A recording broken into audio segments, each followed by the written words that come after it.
Hey guys, this is Cody Adair. I'm with Jason Merkle from the E-flite team. This is our second air show, so welcome, and we appreciate you guys being here. Today, we have a special guest, two guests actually, and this is going to be Nate and Abby from the TheRcSaylors. So you guys should probably know them. If you don't, definitely head over to their channel and check them out. They put out a whole wealth of knowledge, and they do a lot of family-friendly RC videos. Yes, very, very excited to have you guys with us today. And again, like Cody said, if you're not familiar with the TheRcSaylors, be sure to check out their channel on YouTube in particular. You can also find them on Facebook and like their page there. But on YouTube, one thing that many people probably will notice, it's hard to miss, is just how many subscribers you guys have. You guys reach a whole lot of people all over the world, which is pretty awesome. And so I think I'm very curious, and I think other people are probably curious as well, how you got started. But before we get there, if you guys don't mind just introducing yourselves to our audience as well. I'm Nate. I'm Abby. We're the TheRcSaylors. Where's Popeye? Popeye's licking my toes right now. Got a little dog The that loves. kiddo is in bed, asleep. Oh. Everybody wants to see Popeye. There you Yeah, go. we've had some requests for Popeye. He loves to go to the airfield and chase airplanes and RCs. We're just a family that enjoys the hobby together, and we're so lucky to be able to turn the cameras on and share it with people that want to watch, which is so crazy that 215,000 or so people have decided. 7.5 years in the making, though. It's been a slow climb, but we never could have imagined so many people would want to watch this ugly mug play with toys. Yes. It's an interesting thing. Making videos is not as easy as a lot of people probably realize. It's a whole combination of things. It's obviously shooting the video, having a camera person, and then on top of that, talking on camera. It's not as easy as people think, and it's something that probably takes years of experience to kind of build up to get kind of comfortable at. And I'd say you guys are both very comfortable nowadays being on camera. Better. Nate is way better than me. Nate talks so much that if I'm editing the video, I will cut so much of him out talking. But when I am in front of the camera, he is always having to do cuts because I mess up so much. Listen, go back and watch our first video. Please don't. I can relate with Abby. I want to cut Jason out of like 30% of our videos, man. He just gets to talking all the time. What can I say? Oh, I'm going to have to leave the chat and rename myself. I forgot that my Joe Exotic reference is still there. No, just leave it in there. It's funny. No, I'll come back. No, it's funny. Oh, my goodness, guys. We had to call him out on the exotic. Hey, before Jason comes back. I want to say Jason Exotic. Yeah, he had it as Jason Exotic. Oh my goodness. I want to say hi to everybody. There's a lot of people saying hi to us in chat. I just want to say hi. Thanks for coming over here. I saw Dave and I saw Jan. I see Michael and Jen. Just a ton of people that watch our videos. Kevin, thank you guys. hey guys. All right, Jason, not exotic. Merkle's back. Hey. He's gone again. Guys, I apologize. Jason's being a little goof today. It's hilarious. Oh, right. That's so funny. Who He's else probably is going to here? change it back. Yeah, there it is. Where is everybody from? Give us a shout out. Hey, Kevin Talbot's in here. Hey, Kevin. Nice. Thanks for coming over. Give us a shout out location where you're at. What part of the country? If you're in the U.S., if not, are you around the world? We love knowing. Especially everyone getting tight. RC community always coming together. Yeah, Bill had mentioned that you guys, Nate and Abby, got him into RC about 2.5 years ago. So that's got to be pretty awesome for you guys, for sure. I love hearing those stories. Yeah, there's one guy that just left a comment earlier today. He said 95% of the planes that he owns is because of us. Oh, and wow. I like that. Awesome. I like that. That is awesome. We love getting people into the hobby and getting them in the air specifically because that's one of the more intimidating or harder things to do, at least what people think. And so if we can get someone in the air and they were just driving something like this, that's really rewarding for me because it opens up more doors for them in the hobby. Absolutely. Yeah, so we got a little bit of everybody. How many people we got? Oh, wow, we have a lot of people on live right now. Yeah. Wow, wow, wow, wow. So, hey, real quick, before we go a lot further, because I know that some portion of our audience in particular has come across your guys' videos and they've probably seen them maybe for years now, but about how many years has it been since you guys posted that first video? Oh, 7.5. yeah, really close to 7.5. October of 2012. Yeah, and I mean, the first year that we did videos on YouTube, it took us a whole year just to hit 800 subscribers. Yeah. I mean, it's Wow. you know, it was a very slow. It was very cringy at first, especially. We're cringy now. And I don't We think, embrace the cringe. Bring on the cringe.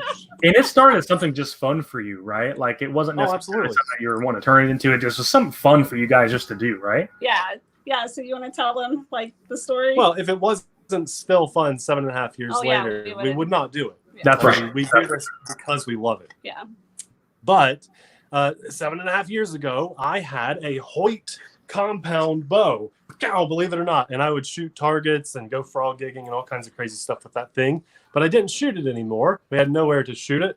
So I decided to sell that, and I would use that little bit of money that I made from it to invest into another hobby that Abby and I could do together. And this was at a time when we were both jobless. Super Nate poor. had lost his job and I was in college. So we were really poor. That's all, like that $300 or so that I made from that bow is all I had, and it had to last. So I wanted to do planes, but I thought that might be intimidating because orientation can be intimidating at first. Especially when they're looking at you and for just Abby. everything. It's still difficult for me. Let's be honest. I decided to get a couple trucks to get the orientation thing down, and she was very supportive of it. We watched a bunch of YouTube videos to try to decide what would be best to buy. And at the time, everyone's videos felt kind of boring to me. So I thought, well, hey, let's have some fun and make our own videos of just fun. I don't care about the wheel diameter and the Yeah. RPM. Well, we used to watch at the time it was DJ Medic, but now it's RC Sparks. We used to watch him and Jen all the time. And Jen really got me excited about the hobby. But obviously Nathan got me really excited about the hobby. But Jen seeing her, that was kind of like just another really woman cool. in the hobby. And so it was like, okay, well, it's okay for a woman to be in this hobby. You know, there's a lot of men that are in this hobby. And we decided to share it together, and we just made our videos more about fun. We did not care about the details and the specs. And that's been the goal since day one, is just turn the camera on and have fun. I don't care if it's this big giant low C or a jet that goes over 100 miles an hour, which is crazy awesome, or if it's a little trainer plane. Find the fun that's there and embrace that. And This get is an people air in. hangout. We should have changed this to a plane. Oh, no, it's fine. That's okay. Yeah, totally fine. We embrace it all. I'm interested, Abby. You said that Nate got you into the hobby. So, Nate, we're going to talk like offline and with the rest of the community for the guys in here that also want to get their wives into the hobby to go out into the field with them. I think the most important thing, if you're a guy looking to get your significant other in the hobby, is to just be extremely patient. Do what you can to make it exciting for her, whether that's painting the RC pink or letting her be involved in the process of picking out what RC she owns, whether she wants to crawl or bash or fly or do drones or whatever. You know, let her be involved in that process. And Nate's always kind of let me do what I want. He knows that flying is cool, and I love filming airplanes. Airplanes are so fun to film. Like flying them, but I still get really intimidated. I'm still in that newcomer phase. But give me a truck any day, and I'll bash it and just have a good time with it. And if she crashes a plane, you know what? What's 10 minutes and 50 cents of hot glue? We'll get her back in the air. She always feels so bad when she Nate crashes. is so annoyingly supportive when I crash. I'm like in tears, like devastated. And Nate's like, it's okay, just fly again. And I think that's really been important. Although I fell off the wagon and I was like, I'm done. I don't want to fly anymore. You know, I want to do trucks. You fly, Nate. I feel like I can relate a little bit there, but with Jason and me, just because when Jason goes out and flies and he crashes something, I'm just like, yes, you deserve that. I'm the opposite. I'm right there. And then he has to fix it for me. Yeah. Well, people have gotten mad at me because I get so excited. So, like when Nate crashes, I'm like, oh man, that's so crazy. And I kind of laugh because I get so excited for a good crash. Right. That's But when me. it's That's me. me. I am in tears. Yeah. Oh yeah, no, that's Cody. Cody was in tears the last time I crashed. I had a good laugh. Some people that are on the live right now probably saw that video. Well, I know for sure some of the guys that are here saw that video. Oh yeah. Oh, that's good stuff. Good stuff. So okay, real quick then. So do you guys remember what that very first RC purchase was, and then also what the very first airplane that you successfully flew was? Well, I flew RC planes way before we started our channel, growing up in high school and stuff. So that's where like I started. I flew with my dad, so that's where the passion began, and I had a taste of it. But that's when you had fuses in electric RC planes. They were still not where they are now. So even my flying career, I've seen huge leaps and bounds. But the first RC trucks we bought were called iron tracked Spathas. We got 2 of them, and they were junk. Well, as I said, we were poor, and we really, and we still do, we really want people to get into the hobby. So we understand what it's like to be on a strict budget. Absolutely. And to just want to RC and want to get in the hobby for as little as possible. So we did, we did. And we did that for months before. And then we decided we enjoyed it so much that Christmas time rolled around, the first Christmas that we shared RC together. And 99% of our Christmas money for each other went to RC trucks. Yeah. And so that's when we stepped into axial, I got you an axial rate, and I went cheaper, and I got an Arma Raider and the HPI Wheelie King at the time. And then the first plane that we shared together. Now this was at the time your major competitor, I believe, was Hobbyco, but it was the Fly Zone FS Sensei. Yeah. Sensei, yeah. Good airplane. So yes, really, we both got our hands on it, and I think that was Abby's. Was that your first plane you ever flew? I think one of the first planes I ever flew was a Horizon product. Do you remember the Firebird Stratus? That's it. Oh yeah. Remember that? Oh yeah.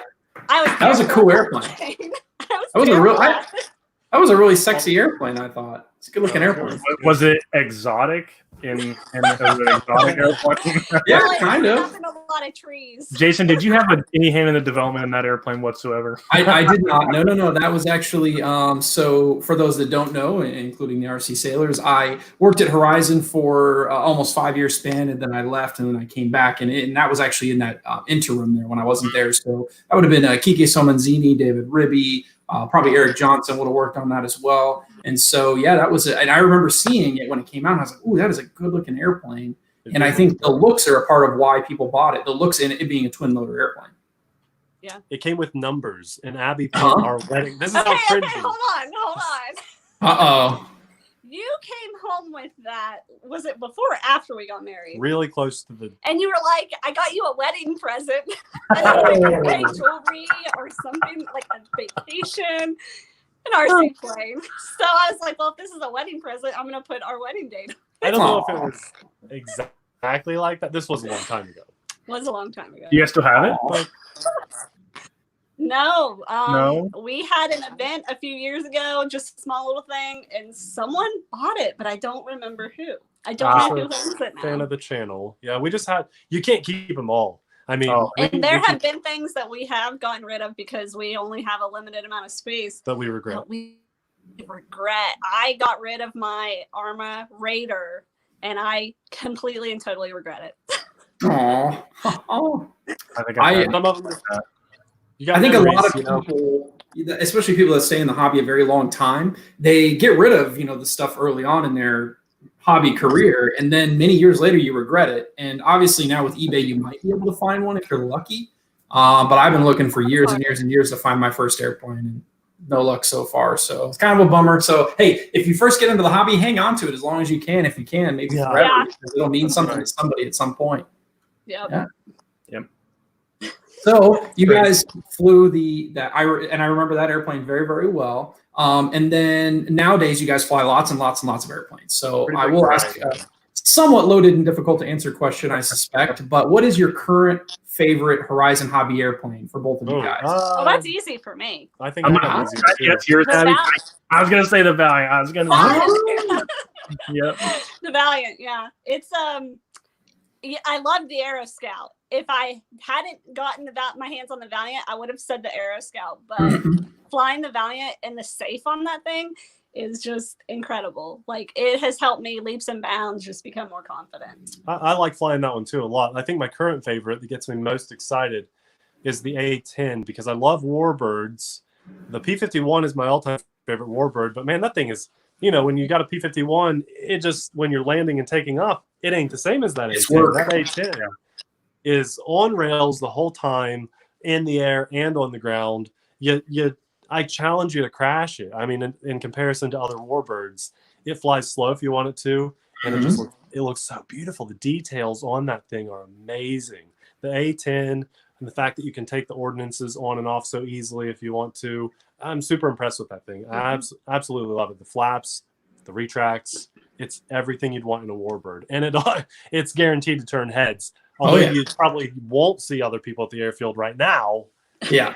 When you do, it's always going to be a head turner. People love that thing. Yes. So that's for those that are watching and maybe don't know exactly which A-10 he's talking about. That's our recently released E-flite A-10, the twin 64 millimeter. So a little bit larger than our UMX one back in the day. And that runs on a 6S battery, and it's over 100 miles per hour at full speed, but you can also slow it down. It looks good. It's easy to put together. It's pretty easy to fly for a jet, relatively speaking. And then also for those that may not be familiar, the Valiant, the E-flite Valiant, it's been out for a while now. And it is, and my dad can attest to this. I've said it many a time. It is a sleeper airplane.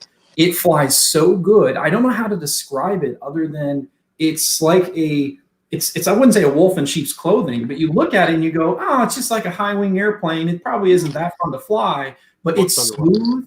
It's locked in. It can knife edge. It can do rolls and all kinds of aerobat inverted flying. It's just got this really, really good, solid feel all the time. And I don't think people have probably give it enough credit. People that have it love it.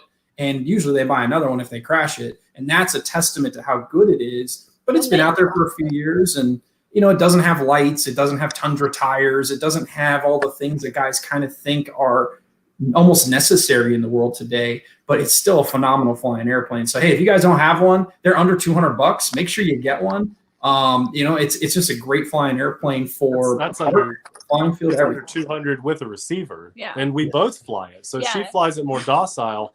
Then I turn safe off, and I get in the air and I do snap rolls, low inverted passes. There's a video of Nate flying it on the channel. Quite a few actually. Yeah.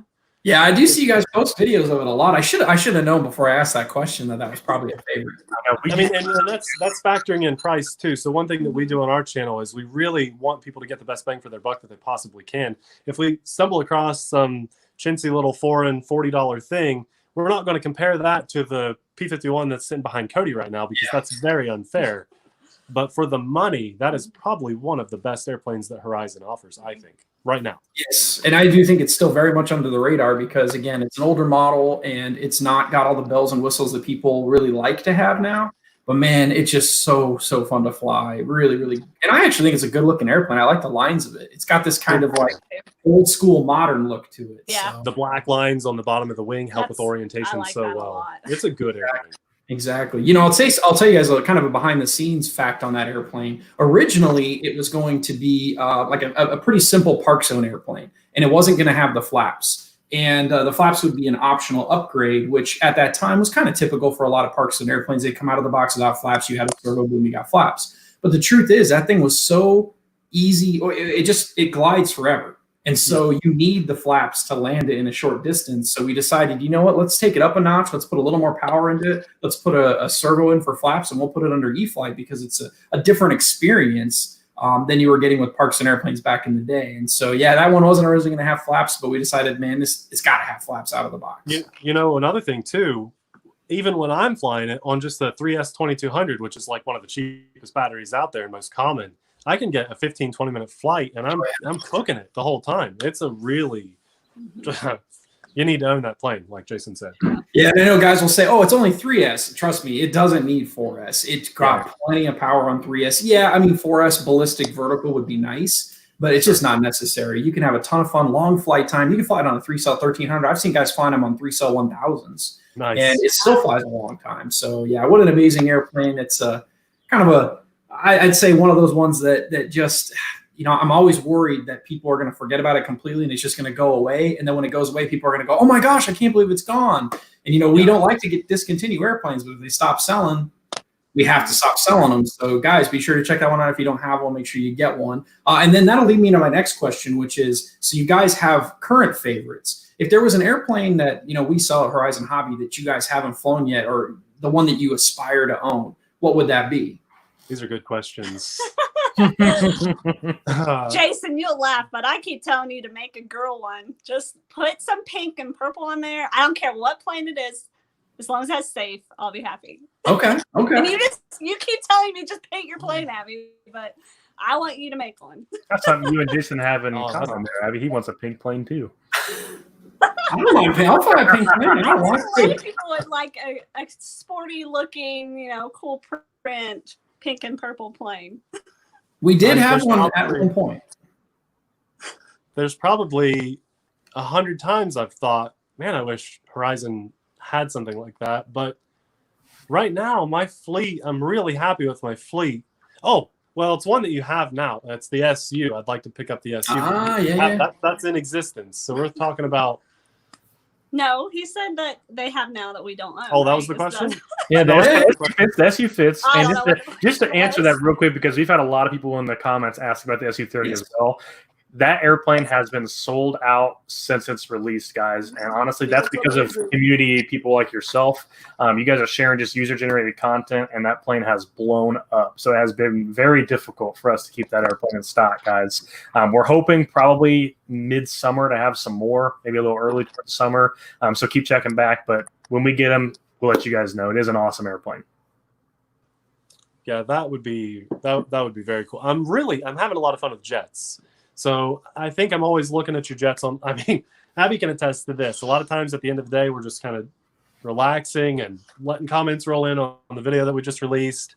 And a lot of times I pull up Horizon and a couple other websites and I'm looking at your airplanes. What's going to be my next plane that I want to buy? So I guess I pull up the Warbirds a lot right now. I think I'd like to get another Warbird. The last World War II bird that I got was the Spitfire, right? Is that it? No.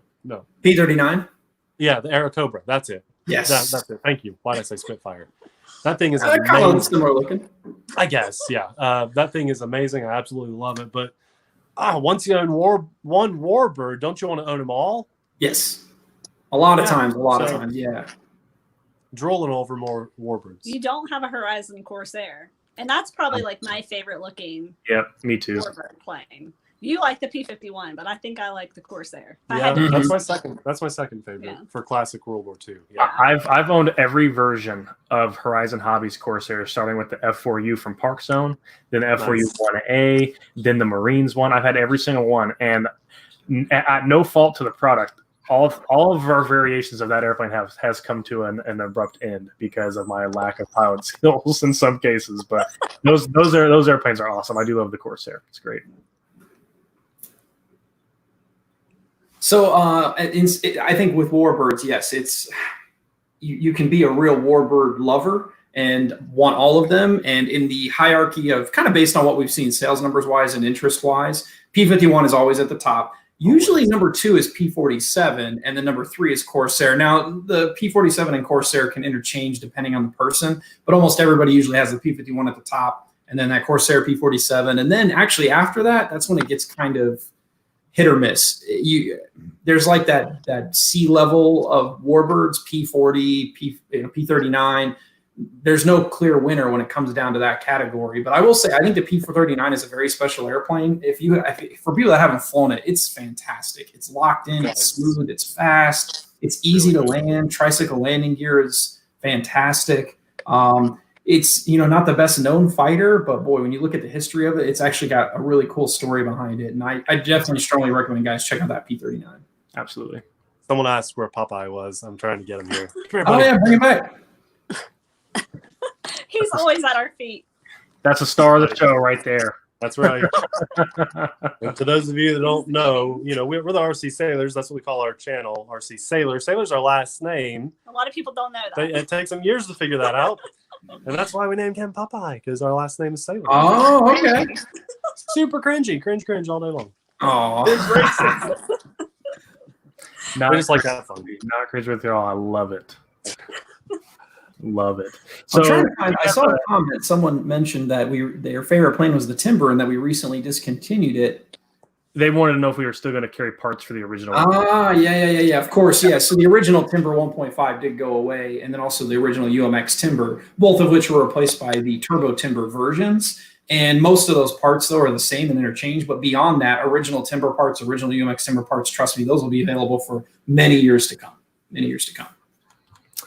So they did have a question. Want to know if we want to bring the F4F Hellcat back to our Wildcat back to E-flite. Honestly, guys, we can't tell you about any projects that we're working on, but that is an awesome airplane. And all I can say is just keep checking out for our releases throughout the year. Yeah, and we'll save some of those questions for the end because what we'd like to do is get more questions from the community for Nate and Abby in particular. You know, maybe if you guys have specific questions about some of the airplanes they've flown, how they feel about them. I did see one comment in here, which I thought was really interesting from Tom Horn. It looked like it came through Facebook. He said that the Carbon Cub S Plus was his first airplane, and he's got about 20 flights on it now, and it's because of the video that you guys did on that airplane. So I think that's one that you guys really like, right? Oh, yeah. Yeah. It's still in our fleet. We still own it. Yeah.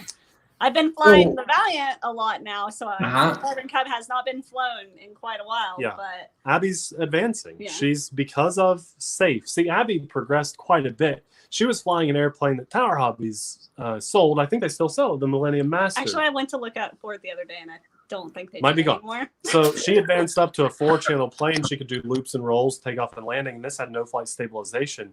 When safe became more in our lives a regular thing, she embraced it a lot. And now when I tell her, hey, this airplane has safe, I think you're going to do just fine, she believes me. And so that's where she's at. And Except you wanted me to fly the A-10, and I downright refused. Oh, it's coming. She did get a jet under her belt finally, Yeah. the F-15 Eagle, and blew your mind, didn't it? It really did. It really did. I thought, whatever, Nate's crashed crashed this, it. So when it hits Death Valley, whatever, I'm not going to be upset about it because I'm blaming Nate. he pressured you into it, yeah. Nate even was like, well, our airfield needed mowed a little bit. I'll just hand launch you. And I was like, no, I'm taking this off myself. I don't want you touching it. And it took off, and a perfect landing, at least perfect for me. No, it was perfect. Breezed it in. And I couldn't believe it. Really could not believe it. Entire flight and safe, but it was still so much fun. We really embrace the you have a lot of people that, well, not even a lot, there's a handful of people that might suggest that things like safe technology restricts your learning curve into the hobby. And I think that's because maybe they learned without it. But I like to say, look, this is getting more people into the hobby. Abby probably never would have flown that jet or any EDF jet if it wasn't for the fact knowing I can fly something that's safe. And I've witnessed so many of my real friends pick up an airplane that they thought they'd never fly because of safe. Guess what? You get it in the air, you realize, wow, I can fly this thing. You throw a little switch, and now safe is off, and you are flying just like the guy. Without, I was holding the baby monitor. What are you doing? I was going to say, this is there she is. Yes, I would say that's something that we see the pluses and minuses. We see the comments from both sides of the argument. And I personally, I've been flying for almost 30 years myself, and I learned to fly well before any stabilization. And then I remember a period in the hobby when gyros came to be installed in airplanes a bit more, and they kind of fought you and got in your way. And that's not what safe is. That's not what AS3X is. They're a whole different ballgame beyond that. I see safe as training wheels. And some people never learn to ride a bike without training wheels. It happens. Some people lift them up, and so they got a little bit of give back and forth, and some people take them off altogether at some point. But the nice thing about Safe Select in a lot of our higher skill level airplanes, a lot of E-flite airplanes in particular, is you can turn it on and off. And so the benefit of that is if you get in trouble, turn it on. If you fly through the sun, which I admit I've done a few times, I turn it on and I'm like, oh, geez. And I put the stick in the corner and it does a nice circuit while I can regain my eyesight again. Or maybe I've got gnats in my face or a dog nipping at my heels, or maybe it's a really terrible crosswind that day and you're really nervous about landing your $300, $500 airplane, whatever it is. Turn on Safe. It's got your back. It makes it easier to land. Yes, you can use it as a crutch, and some people may. Also, there's some other things that I think a lot of people haven't even thought about. There's people that have been flying for 50 years that have arthritis now, and they can't rely on just their hands to fly anymore. But they can fly airplanes with safe. So they can continue enjoying our hobby because of safe. It's not the all-around negative that a lot of guys say it is. And yes, we see your comments. We understand where you're coming from. But it is getting more people to the hobby. It's getting more people to fly airplanes they couldn't fly before. And we want you to go past it. We don't want people to just fly with safe all the time. What Abby, that progression that she's making is exactly what we want. That you get confidence with it. You try airplanes that you wouldn't have flown otherwise because of it. And then, a couple years from now, it won't even matter. You won't need it anymore. Yep. Good point. You're exactly right. You turn safe off on the Valiant a lot now. Yeah. Like I was progressing pretty well there when I was like 24 or so, 2014, I don't know. And had some bad crashes. And that's when I just was thrown in the towel with planes. And then the Carbon Cub S Plus came along, and that's then what got you back on. The Aero Scout, and now he picked up the Valiant. Nate bought that for me, and he was like, "I bought you a plane," and I was like, "Oh yeah, you bought me a plane again." Yep. It's just for him, okay. But he ended up flying it, and then he was like, "You had just try it. It's yours. Crash it. It's fine." I was like, "Okay," and now things have been going really well. So you brought up the Carbon Cub S Plus though, and that the only addition that one has, at least the ready to fly one, and you can set it up with bind and fly too, is the addition of a GPS. And our experience with it, we shared online. We went from the absolute literal start to finish of getting it in the air and back on the ground, letting the GPS do its work. I've heard stories of guys saying like their GPS failed or whatever while they were flying, but I think there's one thing goes to credit that maybe, metal objects around when they were calibrating the GPS or something. A lot of people overlook that, but ours was very successful. And it blew my mind to throw a switch. And the hardest thing you can do on an airplane is land it. I think we all agree. And it landed itself. I couldn't believe it. I absolutely couldn't believe it. And a lot of guys that want to get into this hobby, they don't know where they can go to fly at an AMA field, but they know they've got a neighbor that'll let them fly over their cornfield. They don't know someone that's a pro pilot that'll take a few days to teach them how to fly, and but they really want to give it a shot. That is the plane for them to at least try it. The Carbon Cub S Plus, and so we push that for people if they've got the money to do it. That's the one to go for. That is the best first airplane, I think, that you can buy to learn how to fly on, because you can turn the GPS off. It's an amazing airplane, and I will say that Safe Plus, when it works, it's phenomenal. And I know that some people have had bad experiences because it doesn't always work. There are times, and it's not just our Safe Plus equipped airplanes. It's almost any RC aircraft or drone that's been equipped with GPS has had. There's some percentage of failures out there. Sometimes they fly away. Sometimes they don't work right. But I will say that most of my experience with people saying it's not working right is because they didn't understand how it's supposed to work. And so, for example, I just today on Facebook saw a guy say, "Oh, I have my Carbon Cub S Plus. I went to fly it, and all the motor's just pulsing. I must have a bad battery or bad motor or bad ESC." And no, if you'd read the instructions, it tells you can't take off until you set the direction of the fence. What are instructions? Yes, exactly. So, and we even put a little card together that walks people through that. But one thing that we've learned about Safe Plus is that although when it works, it's fantastic and it helps people succeed, a lot of people don't want to take the extra time that it takes to initialize the GPS, to set the home point, to set the direction of their virtual fence. And so, like with the Apprentice STS, we made it optional. We allow people to buy the plane without it, and if they want it, they can just drop it in. It's one connector. It's super simple to install. Then they have all those features. It also keeps the price of the airplane down for the people that didn't want it to begin with. Right now, the Carbon Cub you can't get without it. And so that's it. Some guys rip it out. Some guys disable it every flight, and then some guys use it every flight. It's pretty mixed bag. But I want to point out one thing that's actually just happened today. We just ran out of Carbon Cub S Pluses, and we're not going to have them for a long time. Okay. Unfortunately, with the COVID situation and some other things, there's going to be some out in the world. So if a guy wants one, he's still going to be able to get his hands on one at his favorite local hobby shop, some online retailers, maybe Amazon, that kind of thing. But our website is going to probably show it as either discontinued it or probably temporarily out of production. The bind and fly basic version is still available. And a lot of guys buy that are already experienced pilots because they love that airplane. And in and of itself, it's just a good looking, fun to fly airplane, whether you use the GPS or not. But I did want to make that kind of a public statement here because we're actually just talking about that this week. What are we going to do when we run out of these things? Because people love it. You guys love it. We see guys make comments all the time. I saw a video about it from the TheRcSaylors, and I go and I read reviews, and people just seem to love this thing. And so I want that one. And so the catch is, if you can not being able to get one, we do have other options. The AeroScout, phenomenal airplane, of course. I absolutely love the AeroScout. I will always have an AeroScout with me all the time. And last I saw, you all finally had Ready to Fly in stock. We did again. Finally got got finally got more. Exactly. So, and that thing at $199 is a phenomenal value. Of course, kind of what I call the old standard, but man, a phenomenal airplane is the Mini Apprentice. So you've got the AeroScout at $199. Then you've got the Mini Apprentice at $249.99. These are the ready to fly prices. Then the Carbon Cub S Plus was $299. Then the Apprentice STS at $349.99. You know, there's $50 kind of between them intentionally, and partly because of additional cost for a larger size or more components, so on and so forth. But between $200 and $350, there's a lot of great choices. And even if the Sport Cub or the Carbon Cub S Plus is out of stock, you still have 3 other great, phenomenal choices that you can't go wrong with any of those airplanes at all to learn to fly with. Not at all. So they're all a little different. You know, some look like real airplanes, some don't. Some people don't want. People who say, I don't like the looks of that Cub thing. I don't know what that's about, but I don't want that. I don't know why the wheels are so big.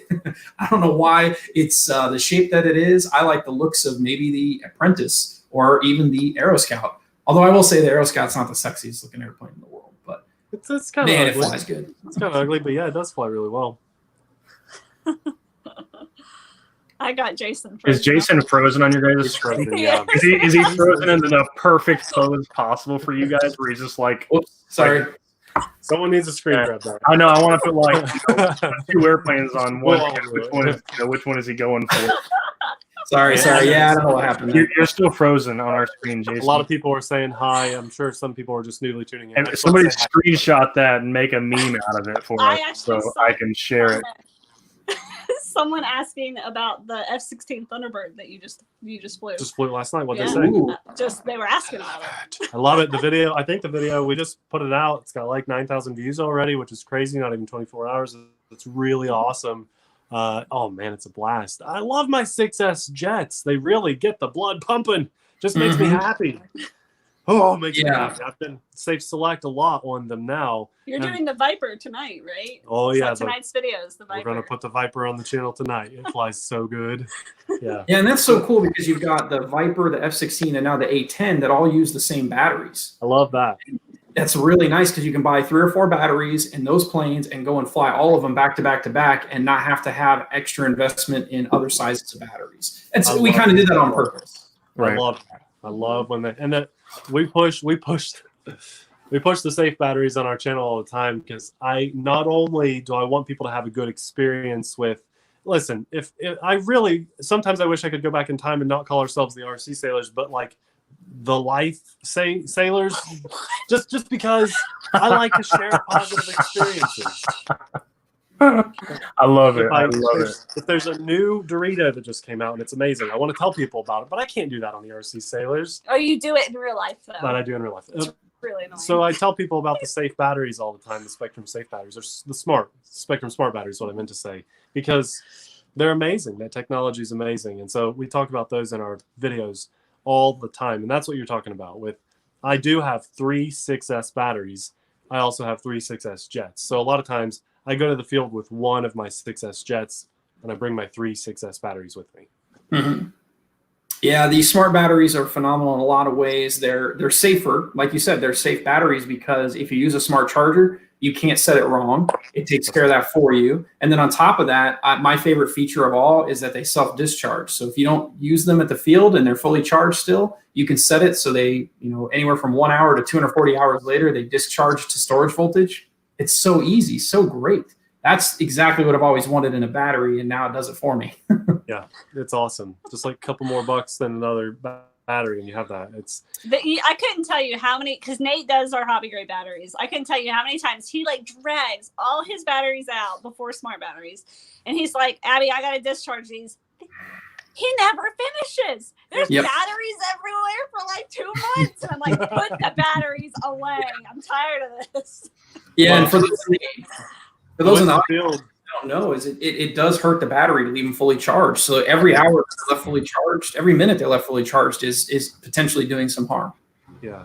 I went to the field a few days ago with an airplane that was flying for fun off camera, and I crashed it on the first flight because I was just being stupid. And I had 7 batteries charged. Oh. They were all those Spectrum Smart batteries. I had a few 3S and a few 4S. And so I only got 1 flight in. I came home with 6 fully charged batteries that I did not have to worry about storage charging. They just go right in my ammo can and my safe spot for my batteries. Yes, that's it's hard to explain how much of a time saver and ultimately a money saver that really is. I don't know that guys really think of it that way, but if you have a $30 battery that goes bad because you left it fully charged for a month or 2 months, you're out a lot more money than if you just spent an extra $5 or $10 on a smart battery, out of the gate. So, and we did, for those that have, maybe some people pay attention, maybe some people don't, but about, when we first came out with the smart batteries, they were higher priced. And then we lowered the price on the 30Cs in particular. And I'd say they're pretty competitively priced in kind of the wider market. You can buy no name brand or, name brand, but from a China company, lipos for half the price. When they go bad, they go bad. You're going to throw them away. But obviously with a Spectrum Smart Lipo, if you have an issue, we'll take care of it. And then on top of that, you're not going to probably have at least an issue from leaving them fully charged for any length of time. And so, yes, you're going to spend extra for those. But I strongly recommend doing it. I think it's well worth it because it's a better long-term investment. Also, some things that people don't know is a lot of our smart batteries have metal plates on either side of them, on the outsides of them, that helps protect them, which physically they last longer because of that. So little things like that. Yeah, that's on most of the bigger sizes in particular. You get those little thin metal plates in there to kind of keep the the outsides that are more susceptible to damage, getting punctured and whatnot in a crash. They're protected from that. We talk about these planes and stuff and like, what is our favorite plane? But honestly, I really mean this. My favorite thing that Horizon's come out with in the last year or so is the Spectrum Smart batteries. It just saves me so much time and headache and worry. I really like them. It's boring to talk about the accessories and stuff, but to me, and they're just safer. So we keep our batteries in our garage, and the garage is right under our bedrooms. So to know that the smart batteries in and of itself, they're just safer, it just makes us feel better. Not that they're perfect, maybe there are instances out there where they've caught on fire or whatever, but they are safer, and I like that. Yes, you do need to take care of it. Yeah. We put our batteries in lipo bags and then in ammo cans. We're as safe as we can be. Yes. Ammo cans with air. You don't ever close your ammo can and latch it. Right. Some people do. Yeah, you do want there to be some. If it does catch fire, you want it to be able to not. Well, if it's contained, it'll explode. So you don't want that. You want it to breathe, so to speak. So. The good news is, one thing I like to say, and having a dog on screen is the perfect opportunity to say this. A lipo is a lot like a dog. Dogs don't bite you usually unless you provoke them. A lipo is the same way. They don't spontaneously combust. They never do. No matter how many people want to say that story that it has happened, it doesn't happen. Maybe you crashed it and a couple hours later it caught fire because it had a micro short internally. That happens, but you still provoked it, or you overcharged it, or you over discharged it, got way out of balance, then you recharge it. No matter what, just sitting there on the shelf at storage voltage, it's about as safe as it can be.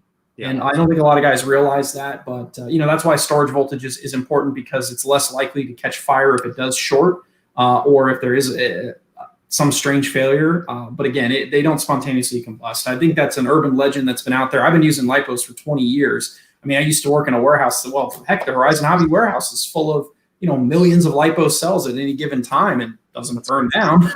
So anyway, just something I like to point out, because I think a lot of people are scared of them. And rightfully so. You need to respect them, but the Spectrum Smart Lipos make it easier more than anything to safely charge them. And that's the most important, hardest thing for a beginner to our hobby to understand, is you got to charge them right. Yep. And I still struggle.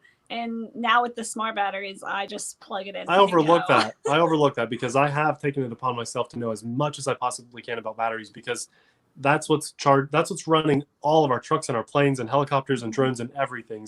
So that's really important for me to understand that. And I take that for granted sometimes. We have some videos out there that explain how to use chargers the old way, which is really not even that old now. And Abby does finally step in and charge the batteries sometimes now, because all she has to do, no matter if it's a 2-cell, 3-cell, 6-cell, it doesn't matter how many milliamps or C rating or anything, she plugs it into the smart charger and presses go. Well, and like I understood how to charge, but like it was just navigating the chargers we had was just a pain. So the menus and stuff. Yeah, now I don't have to do that. Yes. two buttons. Okay, it's plugged in. Okay, Used to it was beep beep beep beep beep beep beep beep. Select beep beep. Like it was like, come on. Exactly. Yes. Yeah, as I say, it certainly saves time, and there is convenience there. I mean, it's going to take some people some time. I mean, like you said, you don't go out to the field with one battery. You go out there with multiple. So the guys who have 6S packs already who don't have smart, it's going to take some time for them to, eventually come into smart. But once you get it and you realize how convenient it is and how awesome it is and how much little you have to do for them, it's a no-brainer. And a lot of people will eventually make that, that change over.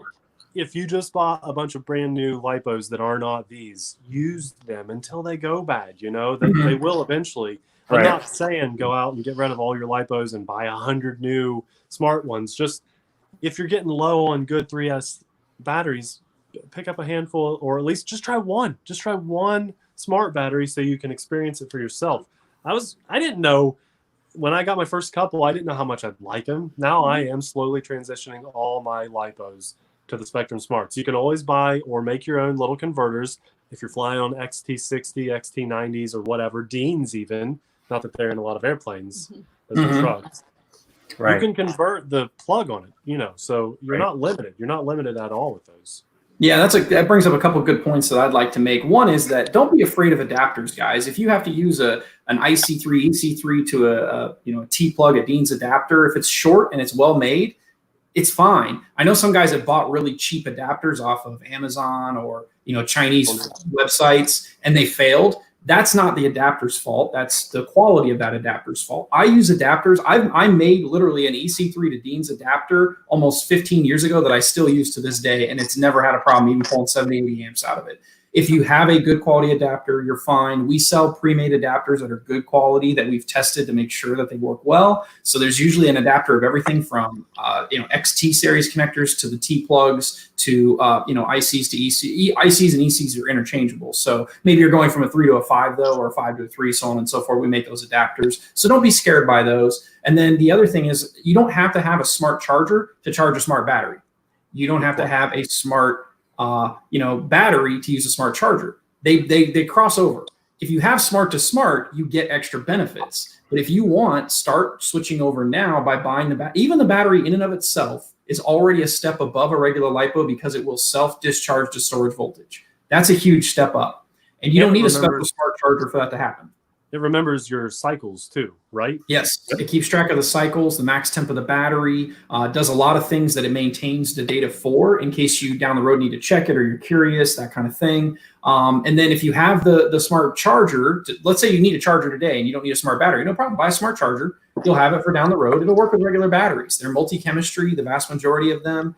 And then, from there, you can kind of build up to smart over time. It's not proprietary. It's not, you have to have smart, and that's it. And then down the road, like the Mustang that's behind Cody there, that is full smart, meaning if you put a smart battery in that thing, it has a smart ESC, which sends data through the smart receiver down to your transmitter. And you literally can see individual cell voltages while you're flying, the temperature of the battery while you're flying. Without having extra sensors and things, I mean, that level of connectivity and of information it's next generation. And that's going to make the hobby easier and more enjoyable for more people. For example, down the road, once we get enough of the ecosystem put together and the softwares are all updated and everything, you probably won't even need a timer anymore. You'll literally take off and it'll tell you, hey, 20% capacity remaining, time to land. It'll know that, then you have a full smart ecosystem. So really cool stuff to come. And then I see a couple questions in here, and it makes me kind of wonder as well. You mentioned you use batteries for a lot of things, but do you guys ever fly gas or glow-powered airplanes and or drive gas-powered cars? Yes. I do. And I go to the airfield a lot. And I don't know if people realize this about me or not, but I don't just go to make YouTube videos. I genuinely love flying RC planes. So I go and I fly with friends or club members. And every time there are other guys up there, they want to see what I have because it's always fun. And I want to see what they have.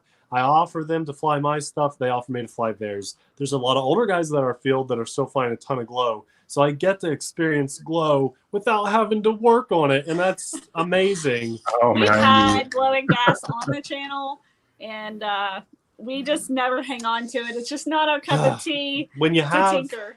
the kiddo with you or your You have a limited amount of time, just like right now with her sleeping. The clock is ticking. Yes. and for us, the time that most guys get to tinker with gas or glow or build their own plane from scratch, your build time is my editing time. So for the last 7.5 years, every day or almost every day, I sit down at the computer, or Abby does, and we edit our own videos just between the two of us. There's no secret big team back here. It's just me and Abby over 7.5 years to get where we are now, editing. And so your build time is our editing time. Or replying to comments. Or replying to comments. Oh, yes, yes. And so I really do wish I could have more glow and gas in my fleet, but there is a learning curve. There is tinkering time as the seasons change, and we have all 4 seasons very strong where we live in Kentucky. And then just space is a limitation too. One day, if we are able to upgrade houses or whatever, get that extra space, I think we probably would go into it. I love gas and glow. My ultimate challenge for Horizon or anybody out there is to create a small enough and efficient enough smoke system to go in electric planes. I would be on cloud 9 if there was a really good, efficient electric smoke system. You freaked out when you found a good electric smoke system for the cars. For trucks, yeah. He put it on everything. But this, you would have to pump out a ton of smoke being in a plane, whereas this just barely puts out a little bit of smoke. And if you're outside and there's a light breeze, you almost can't see the smoke on the trucks, but it does work. Mm-hmm. Yes, I think there's some things out there, but there's nothing incredibly well done for airplanes, especially small and affordable. So that is something we can talk about and look at. And like you said, there's a learning curve with gas and glow, and it's not for everyone. I can do it, and I even have the extra time sometimes to tinker and whatnot, but I would just rather not. I love electric because I do too. I plug it in, I go fly. As long as I don't crash, I don't have to do anything. I put the thing away until I fly it the next time. And I'm not saying anything bad about gas or glow at all. I own some turbine-powered jets, and it's just you have to have extra stuff to support those. So you've got now obviously your fuel, your pump for your fuel. You've got some kind of igniter, or you've got an extra battery for ignition. There's a lot. You still have to have a battery. What are you doing? The battery's got to be in there anyway. Yep, exactly. It's a smaller one, but you still got to have it. If you guys were to ever do one, though, I think you guys would appreciate either the Valiant 10cc or the Valiant 30cc, because it's basically a little heavier, flies a little, I don't want to say nicer, because the original Valiant from E-flite is amazing, but you guys would thoroughly enjoy the balsa versions of those airplanes as well. If you guys like the original foam one, you'd like the balsa ones as well. We'll just let them get it ready for us. Perfect. Get one, guys, and let them fly it on their channel. Yes. I have a friend that loves to work on things more than fly, and so if I got that, he probably would say, "Please let me put that together for you. I'm so bored right now," and so it's a win-win. And then, of course, I let him fly it. Right. Very cool. I saw a couple comments, people saying, we're. Our videos are helping them get through the quarantines and the shutdowns and stuff. I'm really proud of the fact that we're able to get out right now and make our videos. The goal for our soul to be out there and just be happy and to still be able to fly. We're very lucky, but I'm also really proud of the fact that we can get out there and get the videos to people that are stuck inside right now. And I just want to emphasize that that's always been our goal, is just to have fun and share those fun moments with people. Mm-hmm. So I saw your comment. I missed the name, but I just wanted to say thanks for recognizing that. That means a lot to me, because it is a little bit harder for us right now. We have to hand sanitize a lot more to get in and out of the gate, and wear gloves to open the gate. Oh yeah. Nate puts on his gloves. I get the Lysol wipe out because he has such a chain and the code. Mm-hmm. Like, please don't get us sick. But, we're being super careful to get there and stuff. But yeah, I saw that. I wanted to point that out because it's a hard time for everybody. Yeah. And we're just trying to do what we can to crack a smile or two if we can, even if it's a cringy smile. We just want to just help people stay positive. But yeah, putting stuff in the air. I would like to do. I told Abby a couple years ago my next goal was to get more gas and glow on the channel, and then quickly EDF jets stepped in to replace that. So maybe I need to fall back on that. I mean, you had a truck and a plane. Glow. And you were working on it, and then you went jets. Jets took over. I just had more fun plugging in a battery and going 100 miles an hour. Yep. That does sound like a lot of fun. Oh, it's fun. I mean, it's one of the unique things that you can do with an electric that you can't do with gas and glow. Obviously electric is not practical in giant scale aircraft. It can be done, but it's just not for everyone, and that's where gas shines. But on small EDFs, you can put a turbine engine in like a 90 millimeter, 80 millimeter EDF, but it would cost thousands of dollars, and you'd still have to deal with fuel. And yeah, it wouldn't be a heck of a lot faster, and it probably wouldn't fly any longer. So I take that back. It probably would fly a little bit longer, but it'd be a lot more expensive per flight than an electric is. And so yeah, I think EDFs are pretty much the coolest thing in the world right now, in my opinion. And the market seems to reflect that because people are buying them and loving them so much. I think people love that Thunderbirds. I've looked at your website to see what the most popular planes are. You can sort by popularity. And I think your most popular one was maybe the UMX Timber. UMX Timber, yep. But it's discontinued for the Turbo Timber now, I believe. Right. Yep. And the second most popular was the F-16. See, I look at the website. I'm always shocked. I know. And the second most popular is the Thunderbirds by popularity. So, I mean, I assume that's pretty accurate. It's just an awesome plane. Yeah, we can't give you all the details on how that we arrive at those bestsellers on the website, but they're representing what people buy. And there's a lot that goes into that. And I think that the Thunderbird's F-16, the F-16 is, in my opinion, the P-51 of jets. Yeah. Everyone knows what it is. Almost everyone in the world has seen the Thunderbird airplane at one point or another, whether it's at an air show or just in photographs or in a movie or something like that. And so I think a lot of people they're used to seeing that subject matter. And I love it because I grew up in Las Vegas, and that's the home of the Thunderbirds. So I've got 5 Thunderbirds models right now. I've got a giant turbine. I've got the 90 millimeter EDF, the 70 millimeter EDF, and then also our ultra micro and plus one in between. So it's really cool. I love it as subject matter. I'd say it's probably one of the most iconic airplanes ever in the world, especially in modern day right now. Jason, can you, on your E-flite Thunderbirds, the F-16, can you Harrier yours or hover it? Yes, and so what I did to help is I did change the position of the balls on the elevator control horns. I moved them in. So you have to, because you glue the stabs on and you can't take the very easily get to the screw on the inside. You have to literally take the control horn out, move the ball in a hole, and then you'll get more elevator throw. It is a lot better for Harriers that way. I will try that. I tried to do that on my video that we released yesterday, but it was very short-lived, and I did feel like I needed a little bit more elevator. So that's my next goal with that jet. I hope I don't crash it trying to learn, but I'm going to try to do not the best, but my version of a Harrier with that jet. You just got to do the elevator throw is one big thing, but then also is CG. So you want to preferably use a lighter battery, like a 3200 further back. Getting it a little more tail heavy helps keep that nose up, and you're not fighting it as much. And then you won't be able to use safe to get into a high attitude like that. You know, some of our newer airplanes, like the Ultrix, we specifically programmed safe to allow for that high alpha, even with safe turned on. The F-16, we didn't do that. But yeah, do it up high. And honestly, do not be afraid. That airplane is not going to snap or flick. To just be going level and to literally, and the way I actually do it is I actually go into a loop, and on the backside of the loop, I throttle back and I keep pulling full up elevator and come out of the loop into the high alpha. Because trying to fly it from level flight into the high alpha, you tend to gain altitude and it gets kind of weird. Until you're super comfortable with the throttle management, it's hard to bring the nose up without getting up way high in the sky. So I like coming out of the loop and just keeping keep pulling, and slowly bring in the power again, and you end up in high alpha. And it looks really cool. Trust me, it's a big crowd pleaser when you do that. I'm going to try that. I'm going to try that the next time I have it out. That sounds like fun. Yes, it's a fun thing to do, definitely. And that's what I like to do. I like to challenge myself to learn something new, to push myself to do a maneuver or fly something that I really didn't think I was going to.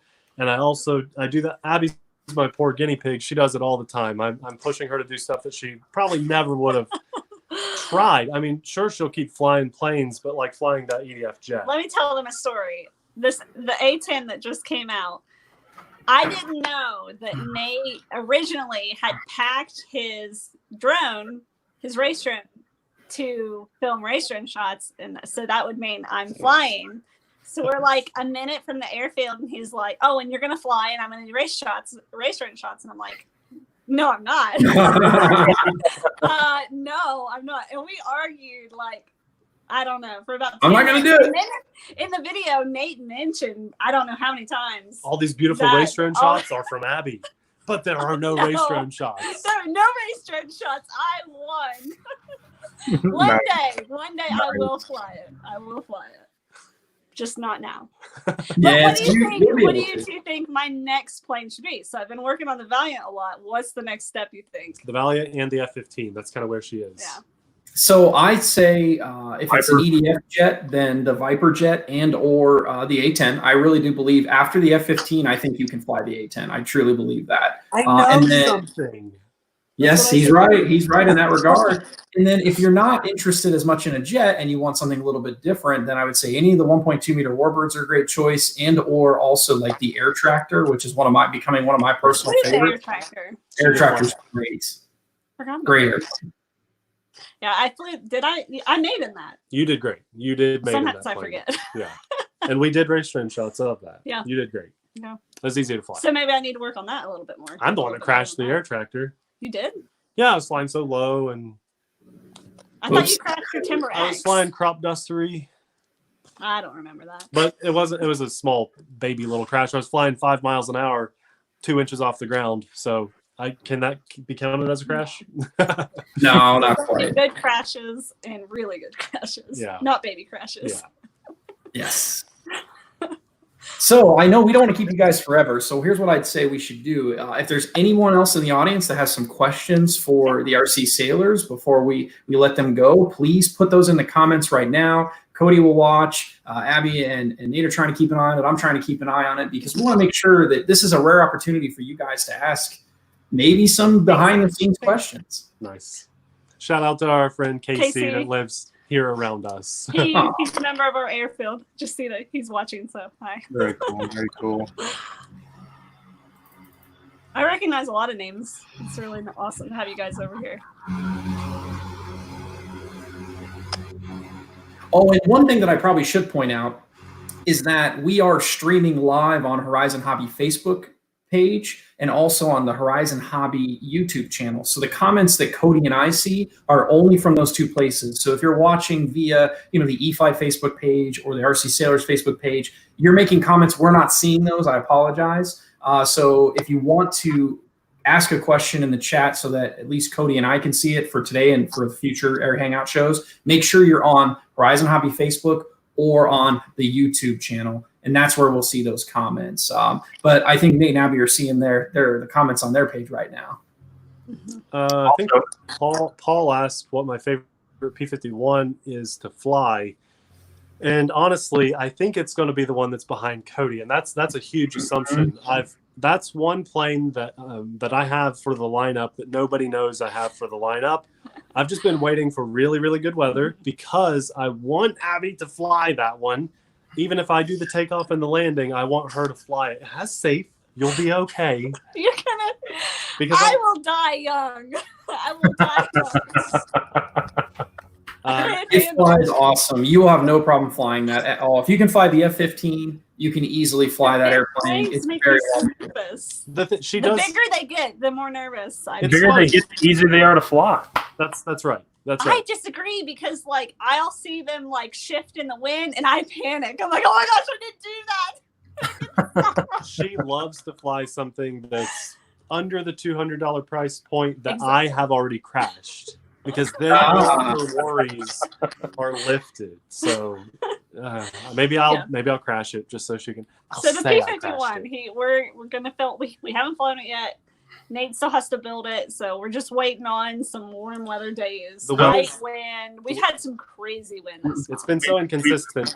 I tend to have a small airplane or medium-sized airplane that is ready that I can go throw in the car. Oh, Abby, surprise! Good weather today. Let's go. That's kind of where we're at. So we're waiting for more consistently good weather to go fly. I actually have a couple big planes that are ready to go for the channel. I was going to say that Abby has been dared by a few people in the community in the chat here to fly the P-51. So no peer pressure, Abby, but I think you're listen. Got to commit to it now. So if I crash it, you guys have to replace it for Nate because he's just now said it's going to be his favorite warbird. So that's the only way it's going to happen. Oh my goodness! But it's got safe. It's got safe. I don't think that doesn't mean anything. He takes off and lands, throw it in safe. You're gold. You're gold. You can fly. I'll hold you to it, Cody. Peer pressure. Peer pressure. It always works. That's how we get her to fly the F-15, and you had a good time. I did, but it took like 9 months of peer pressure for me to find. I can imagine all the off-scene communication between you guys. Like, you're flying that plane, Abby. You're doing it this video. I try not to push too much. No, and I think that's important. Like, someone asked how to get I think a lot of people ask how to get your wife into the hobby, or just someone you care about. They did, yeah. Don't push. Just, I mean, it's fun. We're having fun now. He pushes, but yeah, she said she's gonna die young. He knows when to stop. There you go. Know when to stop. And it's all for good. Like, I don't do it. He only means good things. Like, he just wants me to enjoy it at the same level that he is, but he forgets that I'm quite a few steps behind him. I'm aware, but I just want to get you there. And I know you can do it. I know I want to get there with as few tears as possible. The way I see the hobby is I'm just Nate. I mean, if you knew me outside of YouTube, I'm just a normal guy that just wants to go get a burger, and eat some pizza and enjoy some time at the airfield and play some video games. I mean, I'm just a normal guy. If I can do it, most people can. He gets so fixated. Like, if he finds something he likes, whether it's an RC or food or whatever, he tells everybody about it. And if you've ever eaten a meal with Nathan, it's terrible, because if he tries something new at a restaurant or whatever and he likes it, he will not stop asking you to try it. Eat my food. The entire time he's like holding the fork in front of your face, like, try it. Oh my God. Eat your own food, Nathan. I do the same with RCs. If it's good, try a bite. Nice. Oh, well, someone said I'm a normal guy. LOL. That seems about I'm not normal. I'm losing it too. All this right now. We're going stir crazy. I think our videos are getting crazier as we put them out.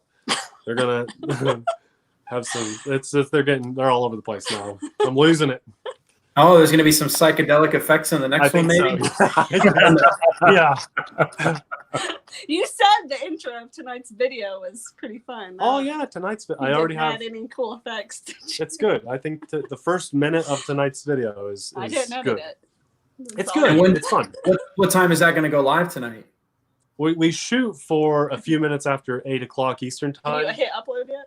It's not uploaded. YouTube has been kind of weird to us lately with uploading. I don't know what YouTube's doing. If we miss that time, it's because it's all YouTube's fault. YouTube is being kind of sketchy right now. And I think it's because a lot of people are uploading content, because a lot of people are bored. And I think they're just getting a little bit overwhelmed. They've probably furloughed some of their employees too, I imagine. So once we end this stream, he'll probably go hit upload, and it should be 8 or 9. Yep, definitely. As long as we have internet, it'll be out there. So I see a few people asking again what your guys' favorite airplanes are. But I think we did mention that earlier in the video, guys. Abby really likes the E-flite Valiant. And Nate likes the P-51 that's behind Cody there, the 1.5 meter. He hasn't flown it yet, but he's pretty sure it's going to become his favorite. I would not be surprised. And the A-10, yes, the A-10 is his current favorite. And then somebody did ask, though, have you guys flown any of the Carbon Z larger scale E-flite airplanes? So the Cub, the Cessna, or the T-28? I've probably been handed the controls at the field. We don't own one though. But I don't currently own one. I do okay. have I know this isn't extremely large, but I've got my eye on the EC 1500. Mm-hmm. So I think I'm probably going to try to get that in the next month or so. See about, I mean, that's larger, right? Oh, it's With pretty the big. So it's 1.5 meter wingspan, which people I don't think realize that although it's the same wingspan as say a turbo timber, it's a bigger airplane than a turbo timber. Wingspan doesn't always tell the story because you've got the overall volume, like the girth of the airplane, so to speak.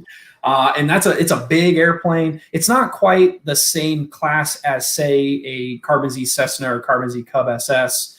But I would say it's a bigger model, and it feels like a bigger model, and it looks like a bigger model for sure. I find it flies awesome. That's one of my favorites. I've been enjoying these bigger, faster planes. I feel like the last year or year and a half for me, I've made more progress than I have the first 5 years combined, and so I would not turn away from a larger plane for any reason. I should look into those more. I guess space. If I get a larger plane, that means I got to get rid of 2 of my current favorite planes. Right. Well, that's hard. Yeah. Well, one thing that we've done on the Carbon Z, the newer airplanes in particular, for example, the Cessna, the wings go on and off with the hands-free connections, so it makes them very easy to remove and to install. And you just need 1 thumb screw. I'm sorry, maybe it's 2 thumb screws if I'm not mistaken. And then also there's a pin in the strut. But it's very, very simple to take them apart and put them together for storage and transport. So we've been trying to make it more practical because we think about that. Not everybody has a trailer. Not everybody has a hobby room or a workshop or a garage dedicated to RC models. They need a way to store them and transport them easily. Right. I like that. Maybe that should be one of my next planes. Yeah. That's a cool one. I have a question way off topic for you guys because it's kind of a thing when we go live on our vlog channel that we go off on tangents on. So I'm going to ask you.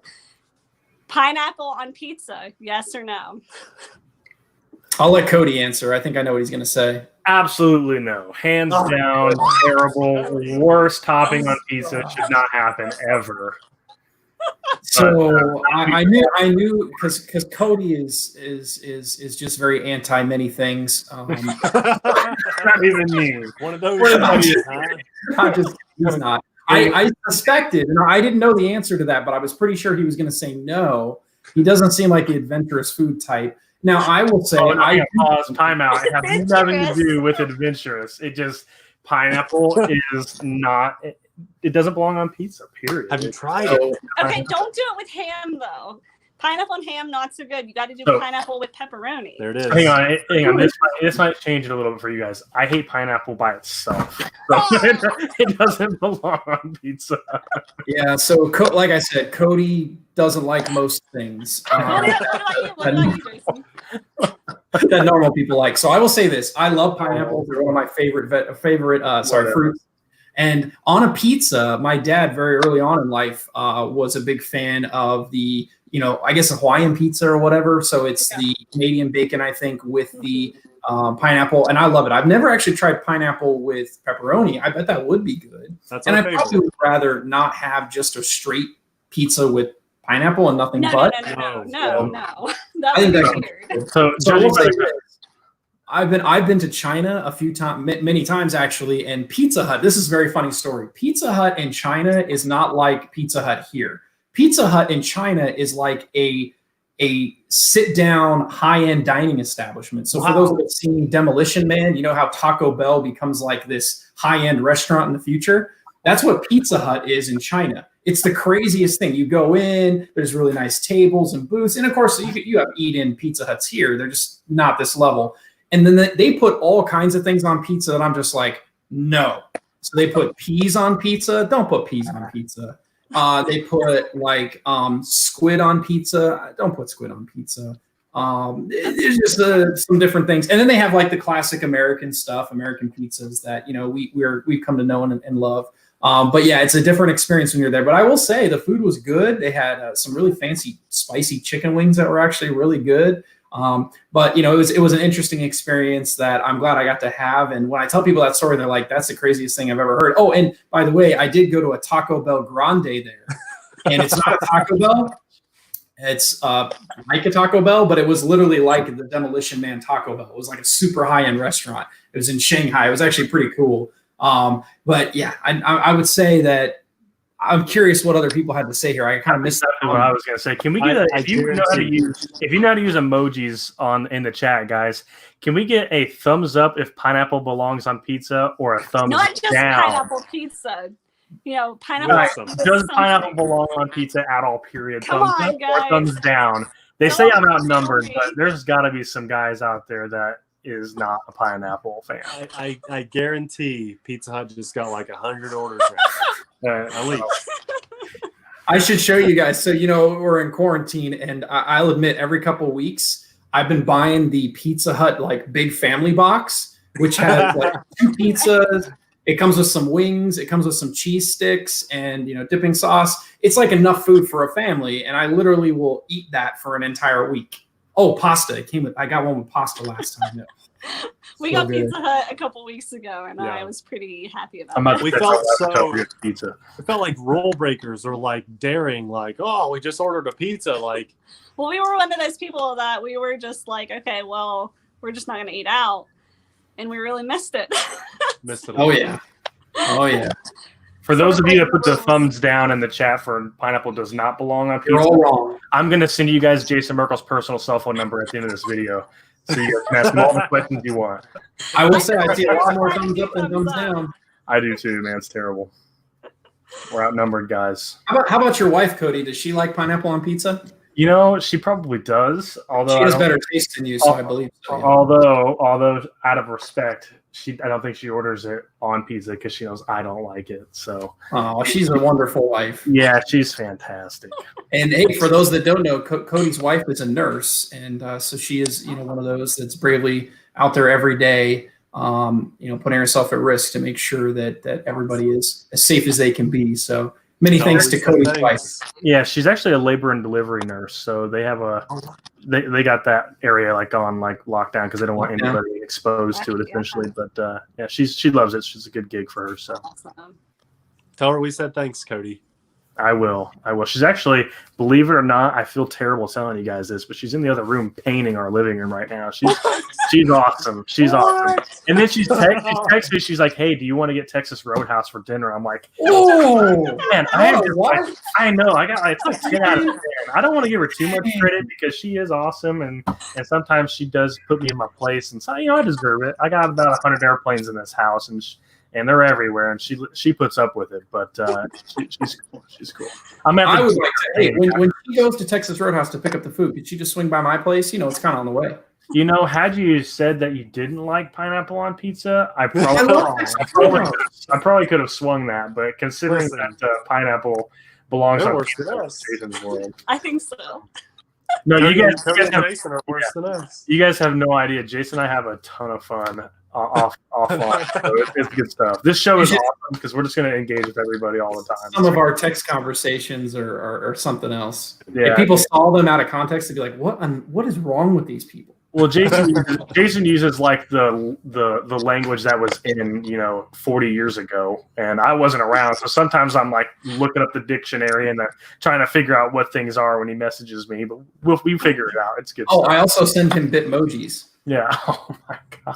Do you guys have Bitmojis? Nate and Abby? You know what a Bitmoji is, first of all. Listen. We have a child. So thank you. I'm with you. No, I'm for no you guys. Because Jason would send me these Bitmojis, and I'm like, I'm 27 years old. I feel like I keep up with the times, and I have no idea what these are. Let me go Urban Dictionary. That's really right. I was like, what is a bit? Thank you, Jason. See, not everybody keeps up with the times and knows what a Bitmoji is. Are you talking like a meme?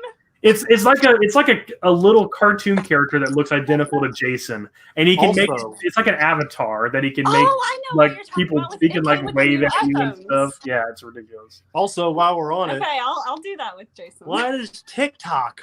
What did the TikTok do? Well, I don't get the TikTok.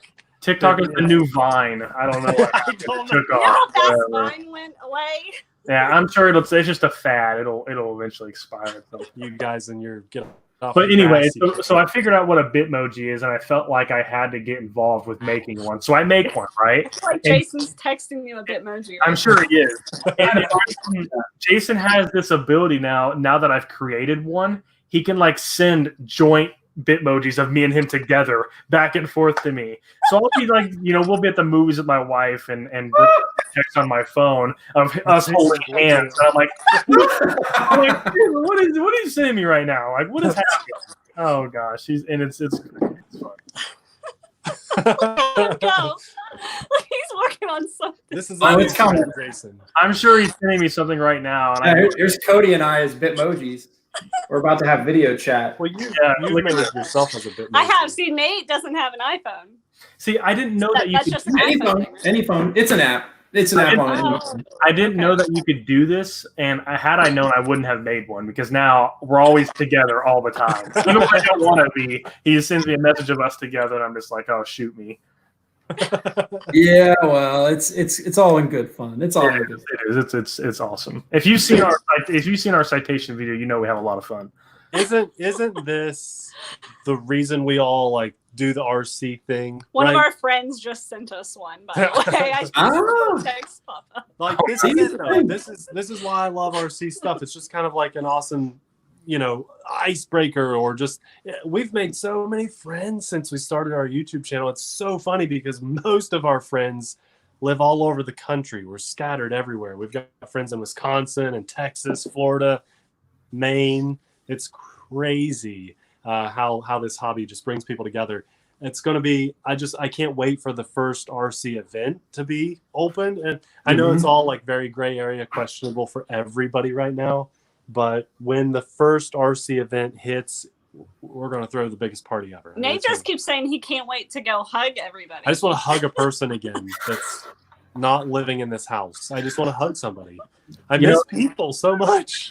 Just to touch on that, it's kind of one of the things that Jason and I wanted to do this live stream too. Not only just to introduce the communities to other people, but also to kind of put a face to the company to let you know who all works at Horizon, what they're about. Because sometimes people don't know who that works for the company. They do. It's nice to hang out. Well, and that Cody wants to hug people, but I can't let him hug people right now. So this is like his way that he can digitally hug you guys. I'm not even sure how to take that, but thanks. I mean, I'll give you a hug, Jason, next time I see you. If that's No, you won't. If that's what you're looking for, I'll get a face mask. I don't know where you've been, so I'll have one. Oh, okay. I've literally been stuck in my house for like 2 weeks. I haven't gone anywhere. Sick too. You said you were sick a couple days ago. I did get sick. I don't know what happened. I you didn't order food. You were ordering food. Order food, and literally the next day I had like a cold. For about 4 or 5 days, I was under the weather. So, yeah, I made it through last week's show okay, but then I was a wreck for a little bit of it. But at any rate, yeah. So, people are still talking about pineapple. Boy, you really touched on a nerve there. Listen, it's a big thing with our people. It's a thing, guys. It's no thing. It's not a thing. I saw one of our buddies post that he just got pizza, and so that it started. Okay. When we go to or host RC events, just anytime, some of our friends will get together. We have to get pizza with and pineapple. we get pizza together, and so it's always pizza and pineapple, and so with pepperoni. It's a thing, yeah, with pepperoni. I'll eat some of that with you guys. Cody clearly won't, but that's fine. He can fend for himself. He's a big boy. Yeah, I'll have a salad or something. I'll keep it light. Enjoy my salad. Hey, they put pineapples on salads too, right? Yeah, it doesn't belong there either, Jason. Hey, Panera just started, advertising another Panera made strawberry a mistake. I'm going to send them an email right after we get off this live. They messed up. I can't wait just to see people flying together again, and man, it's But this right now, this is one of the best hobbies you can be a part of. I know there's some places that have their favorite fields shut down, but they make really small. We just flew the Champ, the little 3-channel Champ ready to fly in our front yard, which is probably 1/8 of an acre. It was a little bit of a challenge. I struggled. But I did figure eights. I did loops. I kept it in the air for a good 5 or 6 minutes, and then I smacked the side of the house. but it's fine because it weighs, you know, it weighs Yes. It's like a as feather. paper clip hit our house. Yeah. Yeah, that's actually something that I think people have been figuring out, and we've noticed it even in our sales. We've seen a lot more ultra micro airplanes being purchased recently, and I think it's because people are saying, hey, you know, I don't have many ultra micros anymore, but I can go out in my front yard and enjoy this Champ or Sport Cub S or UMX Turbo Timber, Ultrix. These are all great airplanes right now, so you can RC from home. You don't have to go to the flying field. As long as you're a skilled pilot, you can't. I wouldn't recommend learning to fly in your front yard with the Sport Cub S. But you know, these are all great airplanes for that. And I think there should be maybe, and I wouldn't be surprised if guys are watching more and more of your guys' videos on those ultra micros because of that. Yeah, I think so. Yeah. I think we've actually seen a little bit more increase in people just watching in general, probably because people are home and just looking for some fun in their lives.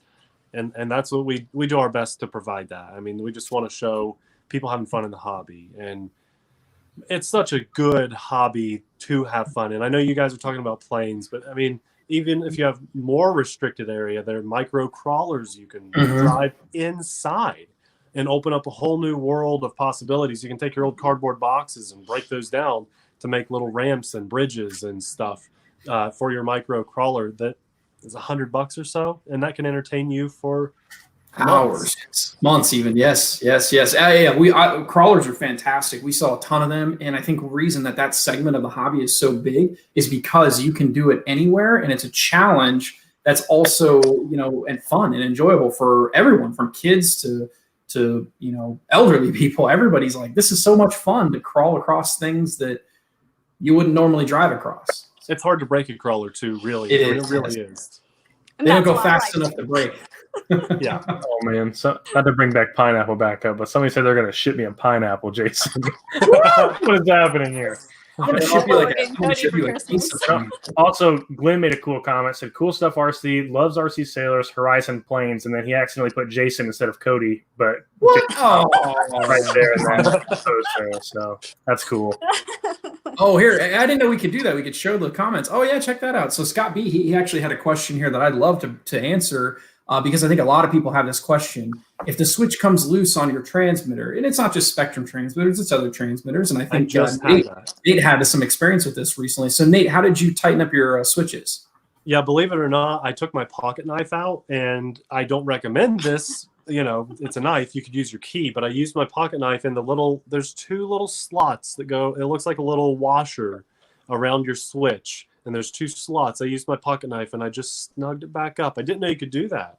I thought maybe something was broken. Believe it or not, of my entire RC life, I've never had one of those come loose. I don't. But you've been flying a lot more now too. Yeah, I have. Yeah, so I'm not surprised. It's okay. Yes. Listen, I just use my knife, but apparently you guys sell a tool I didn't even know existed.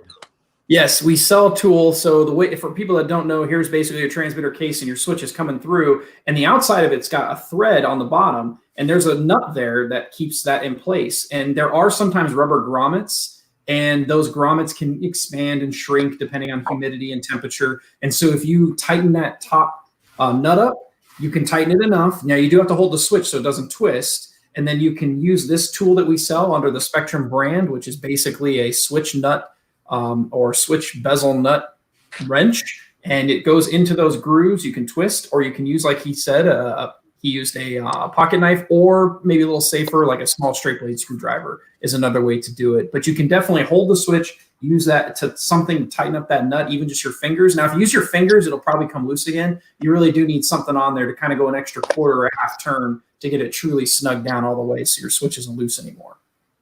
What are you doing? He's getting the tool. Oh my goodness. Yeah, video chat. Look at that. We're together. I just received that from two peas in a pod. I get these all the time. All the time. Hey, there we go. There it is. That's the tool. Yeah. That's how disorganized we are. It took us that long to find it. Needle in a haystack. Yes, that's the tool, guys. So it's only a couple bucks. It has a hole in it so you can put it on your keychain, so you always have it with you. I actually have it on the keychain that is, or the small, yeah, I've got my bind plugs and a couple other things kind of on this with my neck strap. So that way, if it ever comes loose in the field, I have it right there with me, or if somebody else needs it, I've got it right there, easy and handy. But yeah, it's easy to fix. don't be alarmed. It happens over time with almost every transmitter. Probably at some point or another, you'll experience it, and it's not. You don't have to send it back or anything. You can fix it on your own. I'm excited to snug it down even tighter because it's just kind of fingered. Well, first step is to open. Yes. Yeah, but apparently that's difficult. It looks so nice in the bag, though. He tends to do that. Okay. Nate has this thing where, like, I think it's still on your Spectrum transmitters. You know, the screen protector? He leaves it on. Do you guys do that? Oh, yeah. I do that.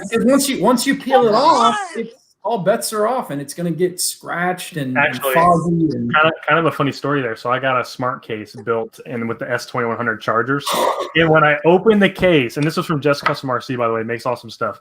When I opened the case, he left the clear covering on the charger still, and Jason saw. He's like, "Man, that charger's nice." But let me be the first one to pull that covering off those chargers. Yeah, I don't pull it off of mine, but I like pulling. It was most it's very satisfying to pull that clear protective film off of everybody else's stuff. Yeah, I love doing that. Like, okay, I'll save it for you. So they're still on right now. I think that's why she does it. She just likes peeling that off. No, one time on my tactic transmitter, you were like, Abby, do not peel that protective off. Whatever, Nate. It's still new if the plastic is on. Listen, I finally, after years, pulled it off, and it left so much gunk behind. It is disgusting. Oh yeah, that's a thing. Because stuff probably got under there, and yeah, it's not made to be that way. Those are temporary protectors. And then for those that don't know, on Spectrum transmitters, that kind of clear screen cover that's on there, which is what you peel the protected film off of, we can replace those. You have to send your transmitter in, but we do have the ability to swap those out if it gets really scratched up. I saw guys that ended up getting something in his case and he couldn't even read the screen anymore, and he swapped it out for him. So yeah, that's cool. So, guys, we are getting a little closer to our time. We do have Real Flight tonight at 5 o'clock. So if there's any last-minute questions that you guys have for Nate and Abby, please do go ahead and put them in the chat. And again, Nate, Abby, we really appreciate you guys being here. And thanks for everybody coming to hang out with us on the show. It's been fun. Anytime you want to talk about pineapples, just have us on. Perfect. Next week's show, all about pineapples. If anybody sends me a pineapple, I'm throwing it at Jason's house on my way home and go back to the office. I'll eat it. I love pineapple. Pineapple's great. I'm going to make sure that he can't eat it as well. So I'm going to throw it at his house, then go back and get it and take it back home. What hobbies do you guys have outside of RC? Someone asked about Amelia. There you go. She's still sleeping. She's doing great. That's awesome. I'll answer that first. I like to play video games. This is a gaming headset. I built my own computer. So as Nate mentioned, I do like to play video games in my spare time.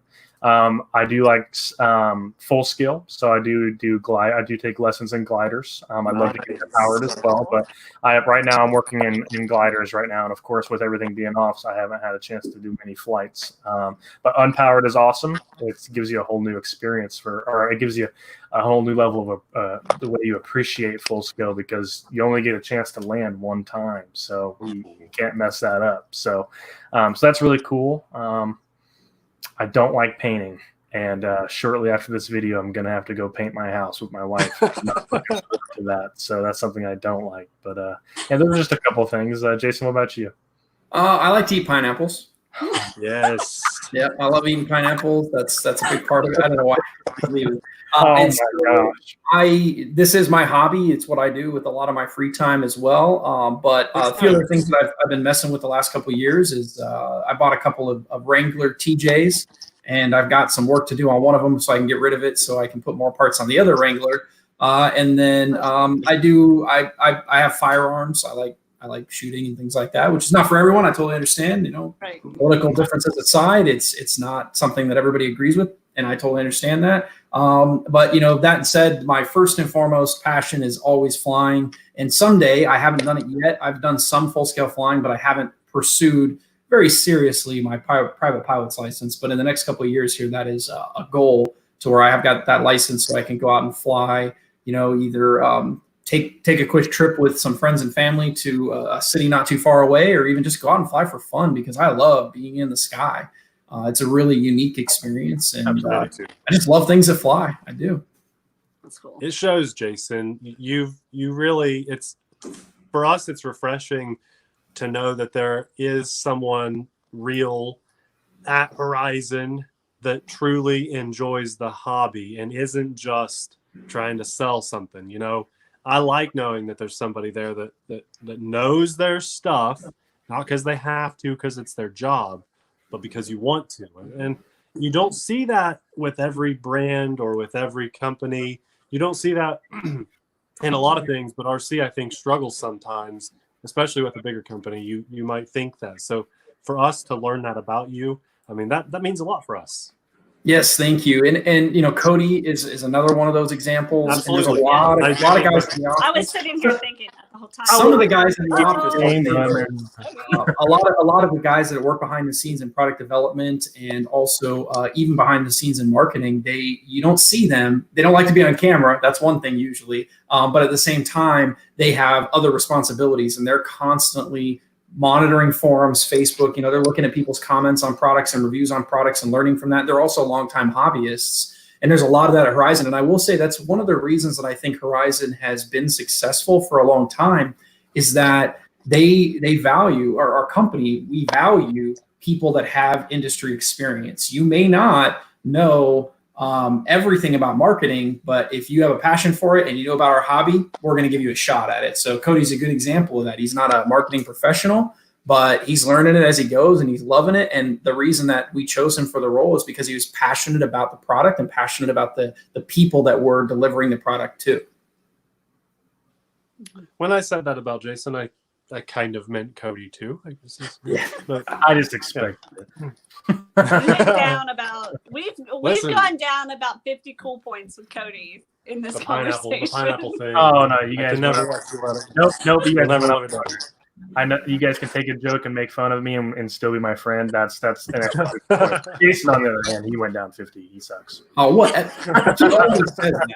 But the good news is he's stuck working with me anyway. So no matter how many points I lose, doesn't really matter. Yeah, Have to work with me.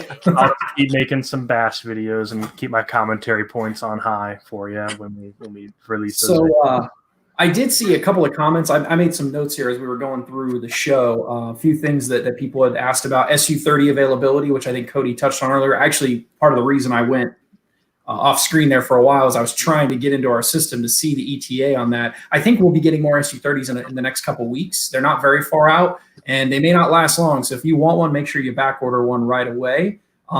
Michael Cullinan, I believe is the last name. He said the Aero Scout is his first airplane, and I appreciate this comment.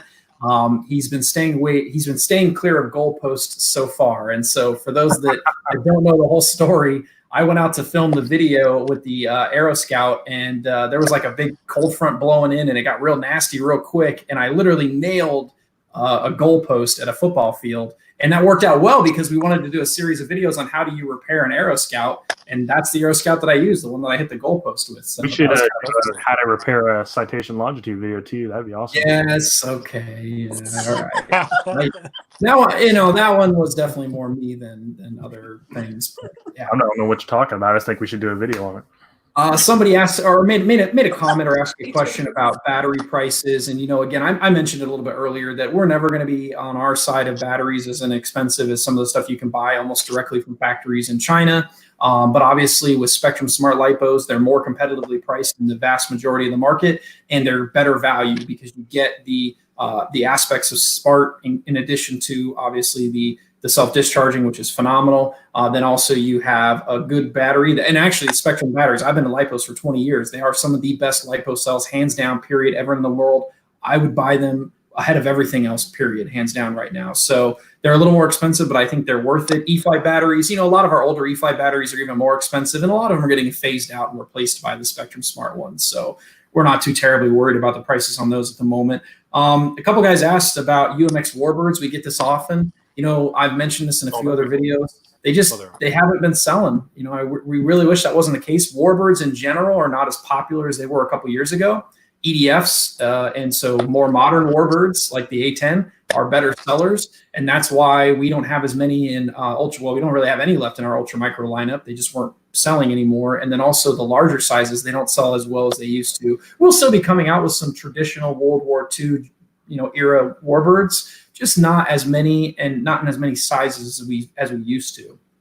And then a couple of people said UMX Timber X. Hey, we hear you. We try, and we're working on something maybe along those lines down the road. But it's not as easy as you guys think. We can't just shrink every airplane down, put UMX guts in it, and it flies good. If it was that easy, we'd have all kinds of ultra micro V900, EC1500, all kinds of V900. It's not quite that simple, unfortunately. Somebody asked about UMX Air Tractor. Hey, we love seeing those comments. It's not something we had really thought of until after we came out with the Air Tractor, and the number of people that asked for it were like, maybe it's a thing. So we can't talk about what we're working on, but I will say those kinds of comments do sometimes change the direction we head. So anytime you guys, especially if you guys see other people say it and you agree, because the more people we see say something, the more likely it is to make an impact. So I think that's pretty cool. And somebody asked about a red airplane. I don't know a lot about red airplanes. There's a red airplane that a lot of people ask about, but can't really say anything about it yet still. And then, what is a good first warbird? That was a good question. So, hey, I'll throw that over to you, Nate and Abby. What would you guys say is a good first warbird? The Air Cobra. Man, it flies really, really well. I know it looks kind of big and intimidating with retracts and flaps. That, for me, is a no-brainer. If you've already flown a trainer-style plane, get the Air Cobra. It flies so well. And the cool thing about it is, if you own a P-51 and that's your first plane, you bring it to the airfield if you're one of these kind of guys, and guys are going to say, okay, cool, you've got a P-51. You bring the Air Cobra and you've got a talking point. Not everybody owns an Air Cobra. It's a unique airplane. It's really cool to talk about how the engine is actually sit behind the pilot's seat. I mean, that's very cool. And the real parts of the Air Cobra. But it flies just so well. I've told Abby a handful of times. Every time I fly it, I say, come on, please fly it. I promise it just flies like the Valiant. You just got to keep airspeed up a little bit more. Yes. And I thought I had flown it. The Air Cobra? Yeah. Have you chased me with it? I don't think so. So we're there. We're basically there. I know what plane you're talking about. But... I think that's what I would strongly recommend. Yeah. And I love recommending things for people. I agree. And I agree wholeheartedly with that recommendation. It's tricycle landing gear, which is definitely a plus because it makes ground handling easier. One thing with Mustangs, especially when they have the tail wheel and the scale location, the ground handling is really tough on pavement. They nose over, and then also it's hard to steer because as that big 4-blade prop is up there adding some torque effect, the next thing you know, that thing will turn 90 degrees and go the other direction before you know it. And so I strongly recommend T-28 and P-39 for that reason as first warbirds. Because they're tricycle landing gear. The P-38 or P-39 has safe. Our 1.2 meter T-28 does not currently have safe. So that's one point of difference where I would definitely give a nod to the P-39. P-39 is faster at full throttle for what it's worth. It is very fast. It's pushing like 90 some miles per hour at full throttle on 4S. It is a rocket ship. And then on top of that, it's just the slow speed handling of it. It will blow your mind with the flaps down how slow you can fly that P-39. I'd say it's probably like 15 miles per hour or less before it stalls. It's impressive. What blows my mind on speed difference, you tell me if there's a plane that has a higher speed difference than the Viper. That's a 6S EDS jet that'll push over 110 miles an hour, but I can get it to just come to a complete standstill in front of me with full flaps on.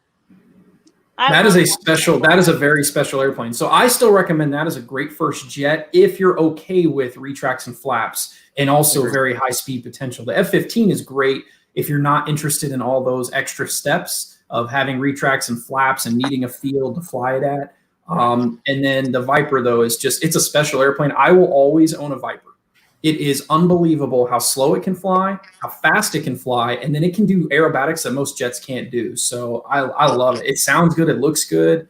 It makes me look good. That's the kind of airplane I like. Yeah. I think it's cool, too, just as an added bonus for us. It almost looks like an TheRcSaylor themed jet. It's got the blue. It looks very, our colors. I think that's cool, too. For me, I like that a lot. Yes, I think those are all great recommendations that I think, people see us put it in our marketing, and I'm not sure they always listen to us, and that's okay. And that's what the benefit of your guys' channel is. They can go to you and get a third-party opinion, so to speak. You know, a person who flies RC, a person who's maybe a little less experienced flying RC, telling you how it really is. And I will say this, I think a lot of people believe that, you know, they only put videos out there to say good things. But my guess is if there's no video out there for a particular product, it's because it wasn't a good product, right? For us, yeah, that's a big thing. If we don't have a video on it, there's probably a really good reason that we were turned off and didn't want to spend our own hard-earned money on it. Or, I mean, I know that you guys don't see this as much at Horizon, but if it's a crap thing, we tell people it's a crap thing. Luckily for you guys, you tend to do a little bit more research and development before you release a product, so you don't see that as often with you all. But yeah, we're not afraid. We don't hold back. If it's junk, we tell people it's junk. When we were doing drones hot and heavy, I'd say like 80% of the drones that we were seeing on our channel were just cheap knockoffs that were total junk the kids like. I think Amelia. I'll be back if she cooperates. We may get to see Amelia for just a minute here, the kid before we leave. Yeah, we got a cool shirt just for the stream. And just for everybody that's watching, I know you love airplanes, and we had a brief topic on this earlier. But did you or did you not name Amelia after Amelia Earhart? Yeah, I'm glad Abby stepped away because Abby would say no, it wasn't just because of that. But yeah, for me, Amelia Earhart is very inspirational, a woman in aviation. And so, yes, there was a huge motivating factor when we named her Amelia because of Amelia Earhart. I wish I'd have asked that while she was here because I love the engagement. It was awesome between them. She doesn't like to admit that, but that was a big part. Yeah. Perfect. She's coming down with her. Hey, I just saw a question. Here's a good question. Hey, Cody, what's in that brown box behind you? My guess is you can't tell us, can you? I can. Actually, I can. It's not what I was thinking? No, it's not what I was thinking, no. I'm not that dumb to leave a release for Horizon just to show behind me in a video. Although it would be kind of Look how cute she is. Look at her. Oh, hi. The FNS Pits. So she has an RT Fest t-shirt on. Yeah, you guys know Abby. She made that for Amelia. So Abby, while you're gone, Nate was just telling everybody how you guys named your daughter after Amelia Earhart. No, we did not. What do you do? That's not why. That's not why. I had a friend growing up named Amelia. I pitched the name to Nathan because I liked it. And he was like, oh, yeah, after Amelia Earhart. And then it just... Okay, Nathan, sure. After Amelia Earhart. Oh, she's cute. So she says, it's not fair just the 2 minutes after you wake up to have to perform in front of everybody. She's going to get start. Natural born. Awesome. Well, Jason, like I said, we got a real flight coming up here in about 10 minutes, guys. I think we're going to wrap it up.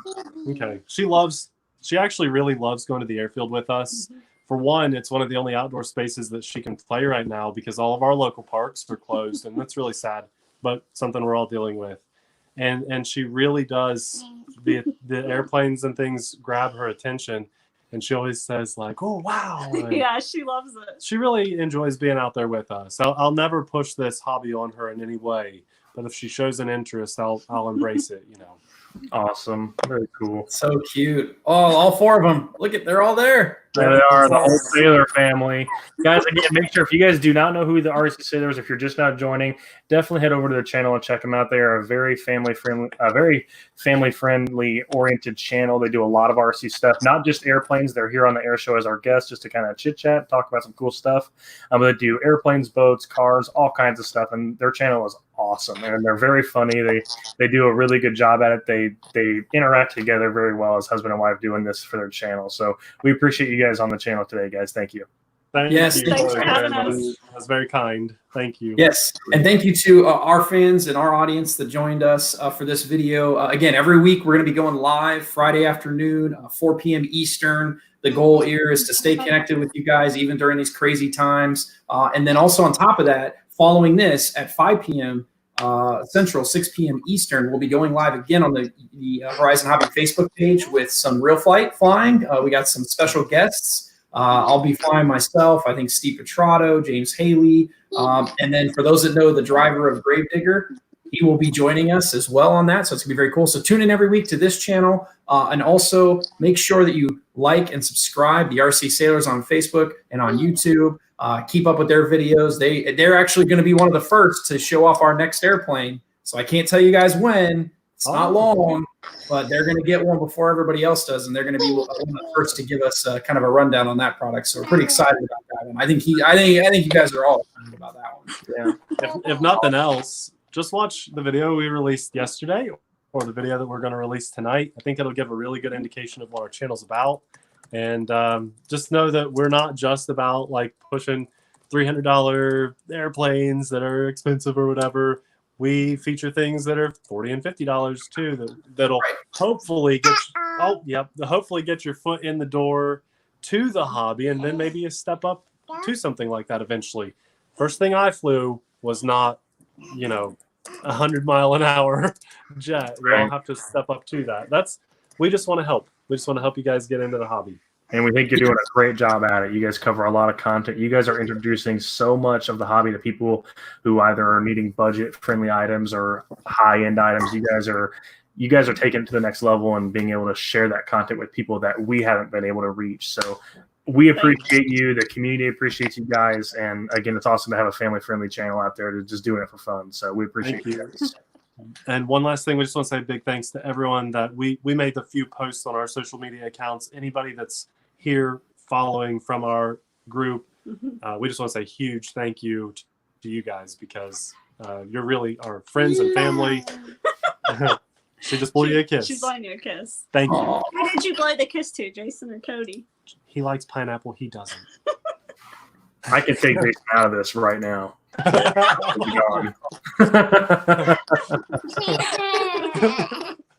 Is that funny? Oh man, poor Jason. Awesome. All right, guys. I think we're going to go ahead and sign off again. Right after this, guys, at 5 o'clock Central Standard Time, you can check out Real Flight with the Gravedigger team, as well as some of our product development staff and one of our directors, Steve Petrato. Again, if you've been here the entire time, thank you. We hope you've enjoyed hanging out with us. And again, head over to the RC Saylors and check out the channel. Really good content coming from this guy. Really appreciate you guys being here. Thank you. Awesome. Thank you. Bye, guys. Bye. Bye. She said thank you. Thank you. Aww.